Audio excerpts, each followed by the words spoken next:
Hi friends, നമസ്കാരം. Krishna's story ടൈമിലേക്ക് എല്ലാവർക്കും സ്വാഗതം. എല്ലാവർക്കും ശ്രീകൃഷ്ണ ഭഗവാന്റെ അനുഗ്രഹാശിസുകൾ ഉണ്ടാകുവാനായി പ്രാർത്ഥിക്കുന്നു. കൃഷ്ണായനം.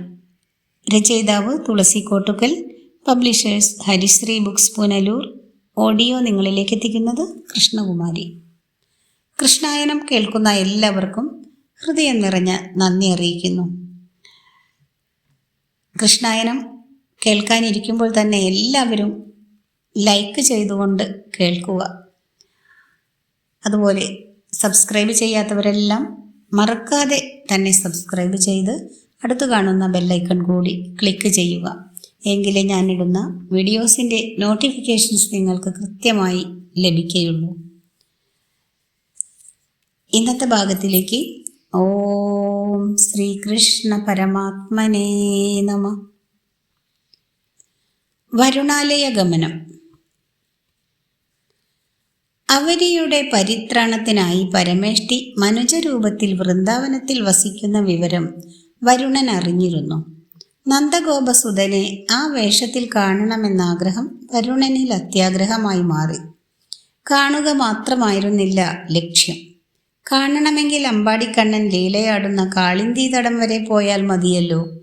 അതുപോരാ, ഗോപവേഷധാരിയായ പരമപുരുഷനെ ആ രൂപത്തിൽ തൻ്റെ പുരിയിലെത്തിക്കണം.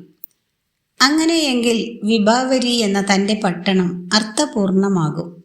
കണ്ണൻ്റെ പാദരേണുക്കൾ കൊണ്ട് സംഭൂതമായി തീരുന്ന വിഭാവരി എക്കാലത്തേക്കും മേന്മയോടെ നിൽക്കുകയും ചെയ്യും.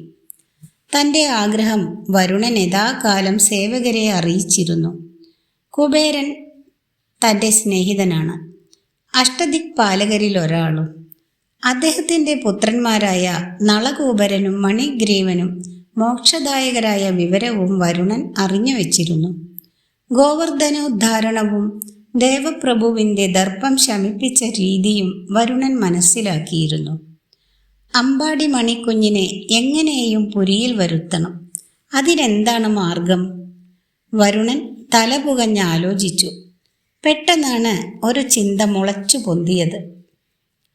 ആ വിഷയത്തെക്കുറിച്ചു തന്നെ വീണ്ടും വീണ്ടും ചിന്തിച്ച് അതുതന്നെയാണ് ശരിയെന്ന് തോന്നുകയും ചെയ്തു. ദിവസങ്ങൾ കൊഴിഞ്ഞു വീണു. വൃന്ദാവനം കണ്ണൻ്റെ കാൽ ചിലമ്പുകളുടെ നാദം കേട്ട് എന്നും തുയിലുണർന്നു. കൃഷ്ണൻ്റെ ഓരോ നിമിഷവും ആനന്ദപൂർണമായി കടന്നുപോയി. നന്ദഗോപൻ തികഞ്ഞ വിഷ്ണുഭക്തനായിരുന്നു. ഏകാദശി വ്രതനിഷ്ഠയിൽ വലിയ നിഷ്കർഷയായിരുന്നു അദ്ദേഹത്തിന്. തലേ ദിവസം ഏകാദശി അനുഷ്ഠിച്ച് ദ്വാദശി രാവിലെ ഹരിവാസരം തീരും മുമ്പ് പാരണ വീടണമെന്ന് കരുതി നന്ദഗോപൻ വളരെ വെളുപ്പിനു തന്നെ യമുനയിൽ ചെന്ന് സ്നാനകർമ്മത്തിനൊരുങ്ങി. നന്ദഗോപൻ നീലനദിയിൽ മുങ്ങി. അടിതെളിഞ്ഞ പുഴയ്ക്കടിയിൽ കണ്ണു തുറന്നു. പെട്ടെന്നാണ് ഒരു കാഴ്ച അദ്ദേഹത്തിൻ്റെ ദൃഷ്ടിയിൽപ്പെട്ടത്. തേജോരൂപിയായ ആരോ നദിക്കടിയിൽ നിൽക്കുന്നു. ആരാണത്? നന്ദഗോപൻ അമ്പരന്നു. ആരത് എന്ന് ചോദിക്കണമെന്നുണ്ട്, പക്ഷേ തൊണ്ടയിൽ നിന്ന് ശബ്ദം പുറപ്പെടുന്നില്ല. വാക്കുകൾ തടഞ്ഞു കിടക്കുന്നു. നന്ദഗോപൻ ഉയരാൻ നോക്കി. അപ്പോഴാണ് മറ്റൊരു വാസ്തവം നന്ദഗോപൻ അറിഞ്ഞത്. താൻ എവിടേക്കോ താണു പോയിക്കൊണ്ടിരിക്കുകയാണ്. എവിടേക്ക് എന്നറിയുവാൻ കഴിയുന്നില്ല. ആരോ തന്നെ പിടിച്ചിരിക്കുന്നതായും കണ്ണൻ്റെ പിതാവിന് ബോധ്യമായി. പെട്ടെന്നൊരു ഉൾക്കിടിലം ഗോപനുണ്ടായി. അതോടെ ബോധവും പോയി. പാരണ കഴിക്കുവാനുള്ള സമയമായി. യശോദ എല്ലാം ഒരുക്കി വെച്ച് ഭർത്താവിനെ പ്രതീക്ഷിച്ചിരിക്കുകയാണ്. സമയം കഴിയുന്നു. കാളിന്തിയിൽ പോയതാണ്. ഭർത്താവിന് എന്തു പറ്റി? യശോദ ഉത്കണ്ഠാകുലയായി. ഗോപന്മാർ അന്വേഷിച്ചു പോയി. കാളിന്തി തടത്തോളം അവർ ചെന്നു. നന്ദഗോപനെ കണ്ടില്ല. എവിടെ നന്ദഗോപൻ? ഗോപന്റെ വേർപാട് നിമിഷത്തിനുള്ളിൽ ഗോപപുരിയിൽ എല്ലാവരും അറിഞ്ഞു. വൃഷഭാനുവും മറ്റുള്ളവരും എത്തി. കരയുന്ന യശോദയെ രോഹിണി ആശ്വസിപ്പിച്ചു. യമുനയിൽ കുളിക്കാനിറങ്ങിയപ്പോൾ മുങ്ങി മരിച്ചതായിരിക്കുമെന്ന് എല്ലാവരും വിശ്വസിച്ചു. ഗോപവാടം കണ്ണുനീരിൽ നനഞ്ഞു. എവിടെ കണ്ണൻ? വന്നവർ കേശവനെ അന്വേഷിച്ചു. ഗോപികാരമണൻ ഉറക്കമെഴുന്നേറ്റതേയുള്ളൂ. രാത്രി അധികമായതിനു ശേഷമാണ് ഉറങ്ങുവാൻ കിടന്നത്. ബഹളം കേട്ട് കണ്ണൻ ഉറക്കച്ചടവോടെ എഴുന്നേറ്റു വന്നു. കേശവനെ കണ്ട് യശോദ ഉറക്കേ നിലവിളിച്ചു. അമ്മയെ കണ്ണൻ ആശ്വസിപ്പിച്ചു. അമ്മേ, കരയാതിരിക്കൂ, പിതാവിനെ അന്വേഷിക്കാം. മരിച്ചിരിക്കുവാനിടയില്ല. നദിയിൽ പരിചയമില്ലാത്ത ആളല്ലല്ലോ. കരഞ്ഞാൽ പോയ ആൾ തിരിച്ചു വരുമോ? ആശ്വസിക്കൂ. യമുനാഘട്ടം വരെ ഞാനൊന്ന് പോയി വരട്ടെ. കണ്ണൻ കാളിന്തി തടത്തിലെത്തി. കാളിന്തി കാമുകന് നുരകളാൽ സ്വാഗതമോതി. കണ്ണൻ കരയിൽ നിൽക്കുന്നവരോട് പറഞ്ഞു, ഞാൻ നദിയിൽ മുങ്ങി നോക്കാം. ആരും ഇറങ്ങുക വേണ്ട. അടിയൊഴുക്ക് കൂടുതലാണ്. കണ്ണൻ നദിയിലേക്ക് ഇറങ്ങിപ്പോയി. അതുവഴി യോഗപുരുഷൻ വിഭാവരിയിലെത്തി. മനോഹരമായ നഗരം. ബാലാംശുവിനെ പോലെ ശോഭിക്കുന്ന കണ്ണൻ വരുണന്റെ കൊട്ടാരത്തിലെത്തി. കണ്ണന്റെ വരവ് കണ്ട് പാർഷദന്മാർ ഒഴിഞ്ഞു നിന്നു. കൊട്ടാര അങ്കണത്തിലെത്തിയപ്പോൾ തന്നെ അവിടെ പിതാവിനെ കണ്ടു. വരുണന്റെ പരിചര്യകൾ കൊണ്ട് സന്തോഷവാനായി അദ്ദേഹം വർത്തിക്കുന്നു. പാരണ യഥാസമയം വരുണാലയത്തിൽ വെച്ചു തന്നെ നിറവേറ്റിക്കഴിഞ്ഞിരുന്നു. വാരിജാക്ഷനെ വാരിധിനാഥൻ ഭയഭക്തിയോടെ സ്വീകരിച്ചു. പൂജ്യനായ അദ്ദേഹത്തെ പൂജിച്ച് പൂജ്യസ്ഥാനത്തിരുത്തി.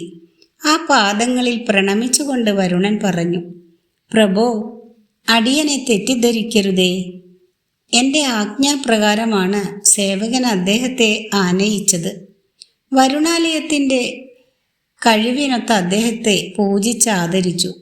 പരമേഷ്ടിയായ അങ്ങ് വൃന്ദാവനത്തിൽ കാലിക്കുഴലും കോലക്കുഴലും വഹിച്ച് പൊന്നേലസ് ധരിച്ച് പീതാംബരധാരിയായി വസിക്കുന്ന വിവരമറിഞ്ഞു. ഇന്ദിരാരമണന്റെ സുന്ദര രൂപം കാണുവാനും ഇന്ദിരാക്ഷന്റെ അങ്ക്രീ പത്മങ്ങൾ കൊണ്ട് വിഭാവരി പരിഭൂതമാക്കുവാനുമാണ് ഈ കൃത്യം ഞാൻ അനുഷ്ഠിച്ചത്. അവിവേകമാണെന്നറിയാം, എങ്കിലും ക്ഷമിക്കണം. കുബേരന്റെ സന്താനങ്ങൾക്ക് അങ്ങ് മോക്ഷം നൽകി. ഇന്ദ്രന്റെ ദർപ്പം നശിപ്പിച്ചു. സ്നേഹം നൽകി. അടിയന്റെ ആലയമായ സമുദ്രം മുഴുവൻ വദനത്തിൽ ഉൾക്കൊണ്ട് അമ്മയുടെ ആഗ്രഹത്തിനനുസരിച്ച് കാണിച്ചു. മനോഹരവും രസനിഷ്യന്തിയും ആയ ആ ബാലഗോപാല രൂപം കാണുവാനാണ് ഈ സാഹസത്തിനെല്ലാം അടിയൻ മുതിർന്നത്. എന്നിൽ ദർപ്പം കടന്നുകൂടിയിട്ടുണ്ടെങ്കിൽ അത് ക്ഷമിക്കണം. അങ്ങയുടെ പിതാവിനെ ഇവിടെ കൊണ്ടുവന്നാൽ പിന്നാലെ അങ്ങും എഴുന്നള്ളുമെന്ന് എനിക്ക് ഉറപ്പാണ്. അതുകൊണ്ടാണ് ഇത്തരമൊരു കർമ്മത്തിനൊരുങ്ങിയത്. തൊഴുകൈയോടെ കരുണാകരമായ വദനവുമായി പ്രാർത്ഥിച്ചു നിൽക്കുന്ന വരുണനെ കണ്ണൻ തഴുകി. കേശവൻ പുഞ്ചിരിച്ചു. വരുണനിൽ നിലാവൊഴുകിയെത്തി. കണ്ണൻ വരുണനെ അനുഗ്രഹിച്ചു. പിതാവുമൊത്ത് കേശവൻ ഗോവർദ്ധന സാനുവിലെത്തി. കാളിന്തിയുടെ കരയിൽ നന്ദഗോപനെ പ്രതീക്ഷിച്ചു നിൽക്കുന്ന ജനക്കൂട്ടം. അവരിൽ ഗോപന്മാരും ഗോപികമാരുമുണ്ട്. മാധവനും നന്ദഗോപനും യമുനാഘട്ടത്തിലെത്തി. അതിശയത്തോടെ എല്ലാവരും നന്ദനെ നോക്കി. യശോദ കരയുകയാണ്.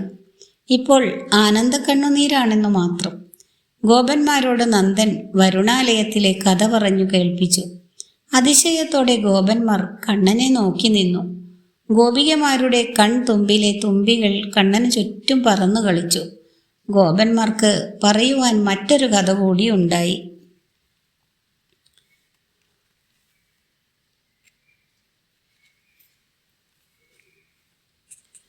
അടുത്ത കഥ സപ്തസമുദ്രങ്ങളുടെ കഥ.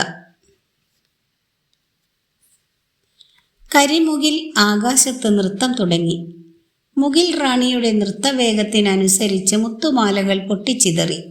അവ മഴത്തുള്ളികളായി അവനിയിൽ പതിച്ചു. മഞ്ഞിന് ആ മുത്തുകൾ ഹർഷമേകി. കാളിന്തിയുടെ നിറം മാറി. പകലിൻ്റെ മുഖം കറുത്തു. വൃന്ദാവനവും ഗോവർദ്ധനവും നനഞ്ഞു കുതിർന്നു.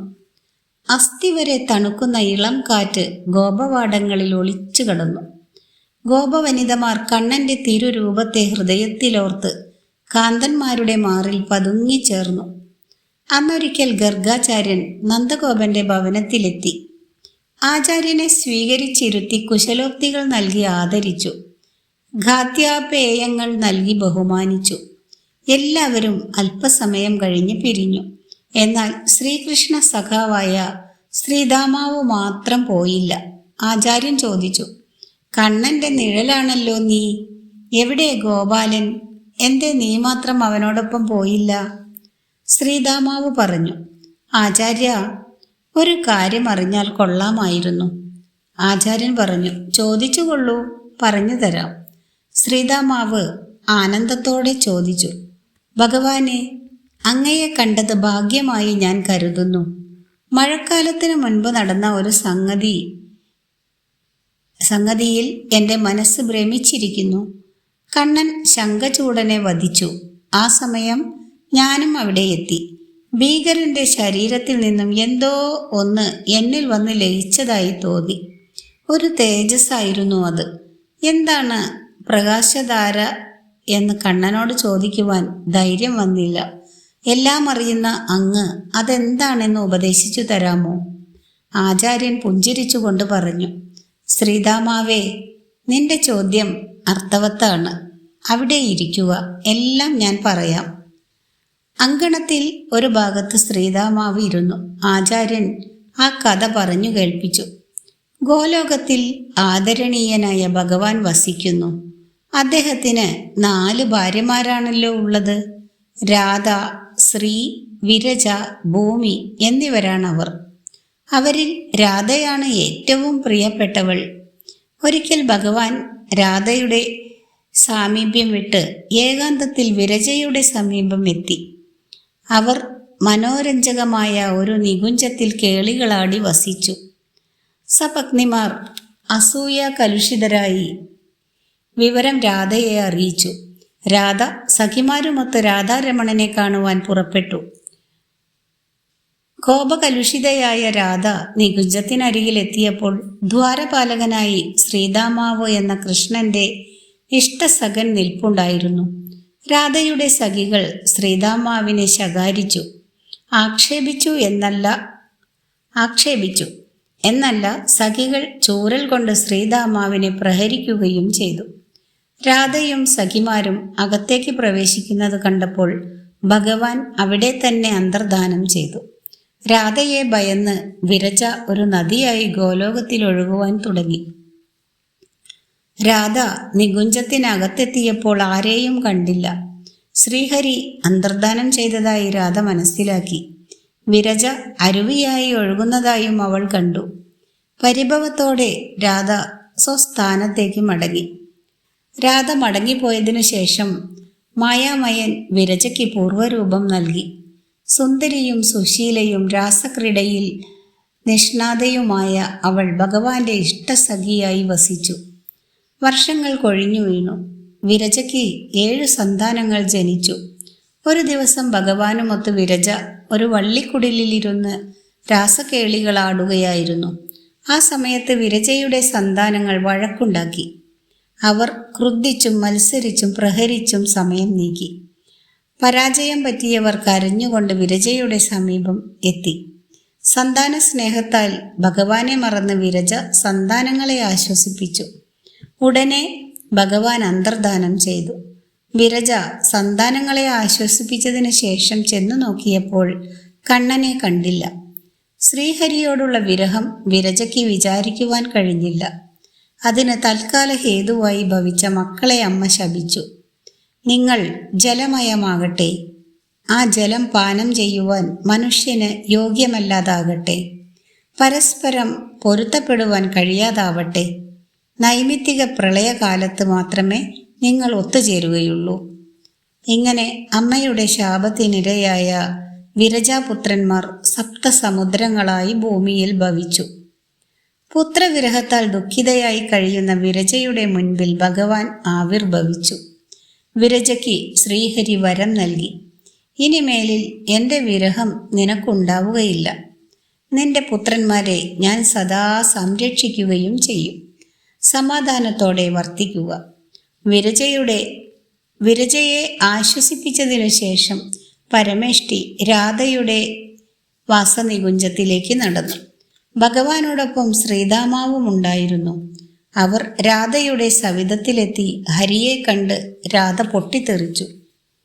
അധികം സ്നേഹമുള്ള സ്ഥലത്ത് അങ്ങ് തങ്ങിയാൽ മതി. നദിയായി ഒഴുകിയാൽ നദമായി ഭവിക്കാമല്ലോ. അങ്ങ് വിരജയുടെ നികുഞ്ചത്തിൽ തന്നെ വസിച്ചാൽ മതി. എന്നെക്കൊണ്ട് എന്താണ് പ്രയോജനം?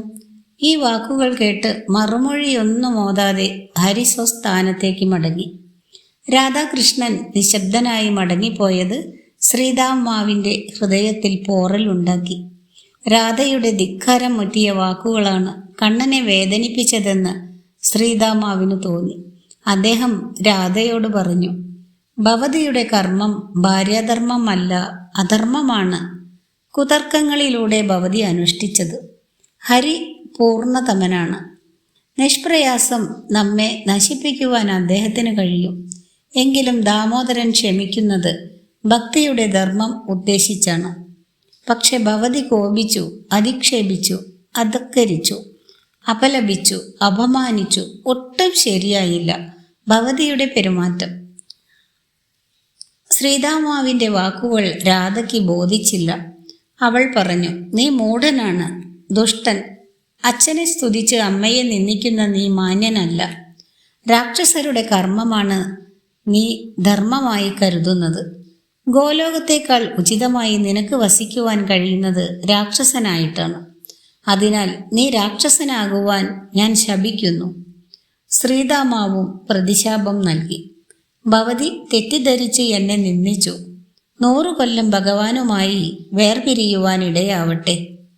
കഠിനമായ വിരഹത്തിൽ നിന്റെ മനസ്സ് അഗ്നിജ്വാലയാകട്ടെ. രണ്ടുപേരും ശാപം നൽകി. കോപം മറന്നപ്പോൾ അനുഷ്ഠിച്ച പ്രവൃത്തിയിൽ വേദന തോന്നി വിഷാദമനസ്കരായി നിന്നു. അല്പം കഴിഞ്ഞപ്പോൾ കണ്ണൻ അവിടെ പ്രത്യക്ഷപ്പെട്ടു. അദ്ദേഹം അവരോട് പറഞ്ഞു, നിങ്ങളുടെ വാക്ക് തിരുത്തുവാൻ എനിക്ക് കഴിയും. പക്ഷേ എൻ്റെ ഭക്തന്മാർ മിഥ്യാവാദികളാവരുത്. അതുകൊണ്ട് ശാപം വലിക്കുക തന്നെ ചെയ്യും. ഈ ശാപം നല്ലതിനു തന്നെ. വരാഹകൽപ്പത്തിൽ ഭൂഭാരം തീർക്കുവാനും ഭക്തന്മാരെ അനുഗ്രഹിക്കുവാനും വേണ്ടി ഞാൻ അവനിയിൽ അവതരിക്കും. എൻ്റെ കൂടെ ഭവതിയും ഭൂമിയിലേക്ക് വരും. നമ്മുടെ വിരഹകാലം അന്നായിരിക്കും. എങ്കിലും മാസം തോറും ഞാൻ നിനക്ക് ദർശനം തരും. ശ്രീദാമാവേ, സുഹൃത്തേ, കേൾക്കൂ. അംശം കൊണ്ട് അങ്ങ് രാക്ഷസനായി ജനിക്കുക. വൈവസ്വത മന്വന്തരത്തിൽ രാസമധ്യത്തിൽ വെച്ച് എന്നെ അവഹേളിക്കാൻ നിനക്ക് സംഗതി വരും. അപ്പോൾ എൻ്റെ കൈകൊണ്ട് മൃത്യു സംഭവിക്കും. അതോടെ രാക്ഷസനായി അവതരിച്ച ശക്തി കൂടി നിന്നിൽ ലയിച്ചു ചേരും. ഭഗവാന്റെ അനുഗ്രഹം സ്വീകരിച്ച് ആ കാലത്തിനു വേണ്ടി അവർ കാത്തിരുന്നു. ശ്രീദാമാവ് യഥാകാലം സുധനന്റെ പുത്രനായി വ്രജഭൂമിയിൽ ജനിച്ചു. ഒരംശം ശംഖചൂടൻ എന്ന നാമത്തിൽ വൈശ്രവണന്റെ അനുചരനായി ഭവിച്ചു. ഭഗവാന്റെ കരം കൊണ്ട് മരണം വന്നപ്പോൾ യഥാർത്ഥ ശക്തി ശ്രീദാമാവിൽ തന്നെ ലയിച്ചു ചേർന്നു. കഥ നിർത്തി ഗർഗൻ പറഞ്ഞു, സുദാമാവേ, താങ്കളിൽ ശംഖചൂടന്റെ ശക്തി ലയിച്ചത് അങ്ങനെയാണ്. പരമേഷ്ടിയും സർവശക്തി സ്വരൂപനുമാണ് കണ്ണൻ. മനുഷ്യഭാവത്തിൻ്റെ ഉദാത്ത മൂർത്തീകരണം, മനുഷ്യചിന്തയുടെ സാർവലൗകിക ഭാവം, മനുഷ്യ നന്മയുടെ ആത്യന്തിക ഭാവം, അതാണ് കണ്ണൻ. ആ കണ്ണനെ അറിയുക സ്വയം അറിയുകയാണ്. സുദാമാവ് ഭവനത്തിലേക്ക് മടങ്ങി. ഗർഗൻ 2 ദിനം കൂടി വൃന്ദാവനത്തിൽ തങ്ങിയ ശേഷം മധുരയിലേക്ക് മടങ്ങി. ഇതോടുകൂടി ആ കഥയും അവസാനിച്ചിരിക്കുന്നു. അടുത്ത ദിവസം മറ്റൊരു കഥയുമായി വരുന്നതാണ്. വീഡിയോ ഇഷ്ടമായാൽ like, share and subscribe. Thank you for watching.